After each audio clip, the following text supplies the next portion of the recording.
बर्फ से रिलेटेड कुछ मजेदार फैक्ट्स। दोस्तों क्या आप जानते हैं कि पृथ्वी पर आधे से ज्यादा लोगों ने अभी तक बर्फ नहीं देखी है। जी हाँ दोस्तों, बहुत से ऐसे इलाके हैं या बहुत से ऐसे देश है जहाँ पर बर्फ नहीं पड़ती और वो लोग दूसरी जगह जाकर भी बर्फ देखना अफोर्ड नहीं कर सकते। दोस्तों क्या आप जानते हैं कि आसमान से जो बर्फ का टुकड़ा गिरता है उसमें लगभग 95% हवा होती है और सिर्फ 5% वो जमा हुआ पानी होता है। अगर पूरी पृथ्वी पर ताजे पानी की बात की जाए तो 80% पानी बर्फ के रूप में जमा हुआ है। दोस्तों क्या आप जानते हैं कि जब भी स्नोफ्लेक आसमान से धरती की ओर गिरता है तो उसे उस बादल में से धरती तक पहुंचने के लिए लगभग 1 घंटे का समय लगता है। वो 1 घंटे का सफर तय करके जमीन पर गिरता है। अगर अब तक के सबसे बड़े स्नोफ्लेक की बात करें तो वो लगभग 15 इंच का था, जिसे गिनीज वर्ल्ड रिकॉर्ड में शामिल किया गया है। इसके अलावा सभी बड़े स्नोफ्लेक्स यानी कि हिमकण एक पैसे जितने आकार के होते हैं। दोस्तों क्या आप जानते हैं कि स्नोफ्लेक और ओलों में क्या फर्क है? दोस्तों स्नोफ्लेक सीधा बादल से गिरता है, लेकिन जो ओले होते हैं यानी कि हेलस्टॉर्म, वो जब बारिश पड़ती है तो बीच में वो जम जाते हैं, जिसके कारण वो बर्फ की बड़ी बड़ी गोलियां बन जाती है। दोस्तों क्या आप स्नोफ्लेक्स के बारे में एक बात जानते हैं कि सभी तरह के स्नोफ्लेक्स में लगभग 6 साइड्स यानी कि 6 हाथ होते हैं। और बर्फ के रंग के बारे में अक्सर कहा जाता है कि बर्फ सफेद रंग की होती है, लेकिन बर्फ का कोई भी रंग नहीं होता है। और स्नोफ्लेक्स के बारे में एक रोचक तथ्य ये भी है कि ये अपने आप को किसी भी शेप में ढाल सकते हैं। और आसमान से जितने भी स्नोफ्लेक्स गिरते हैं वो सभी कभी भी एक जैसे नहीं होते हैं, वो सभी दिखने में बहुत अलग होते हैं। ये कमाल की बात है क्योंकि बहुत सारे स्नोफ्लेक्स एक दूसरे से कभी मैच नहीं होते।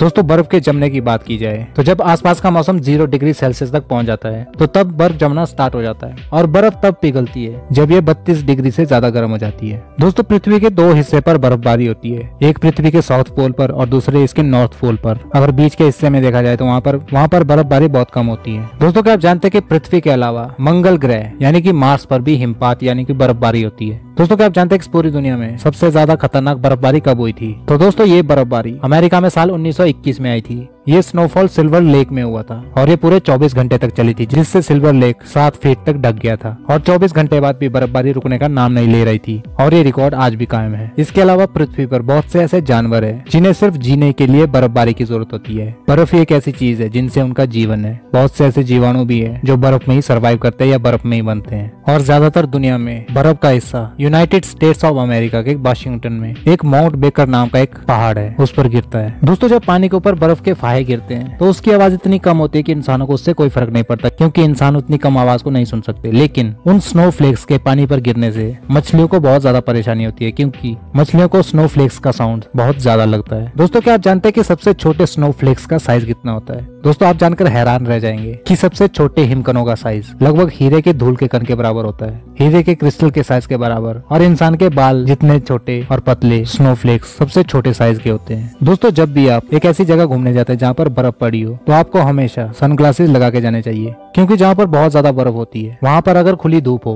तो बर्फ उसको बहुत ज्यादा तेज रिफ्लेक्ट करती है, जिससे आपकी आंखें खराब हो सकती है। इस पृथ्वी पर सिर्फ इंसान ही नहीं है जो कि स्नोबॉल की लड़ाई का मजा लेते हैं। जापान में एक मकाक बंदर की प्रजाति है, वो भी स्नो की बॉल से खेलना बहुत ज्यादा पसंद करते हैं। जब आप उन्हें खेलते हुए देखोगे तो आपको लगेगा कि हमारे जैसे इंसान ही बर्फ के गोले बनाकर एक दूसरे पर फेंक रहे हैं और मजा कर रहे हैं। दोस्तों पूरी दुनिया में अब तक मिले सबसे बड़े हिमखंड का व्यास लगभग 4320 वर्ग किलोमीटर है।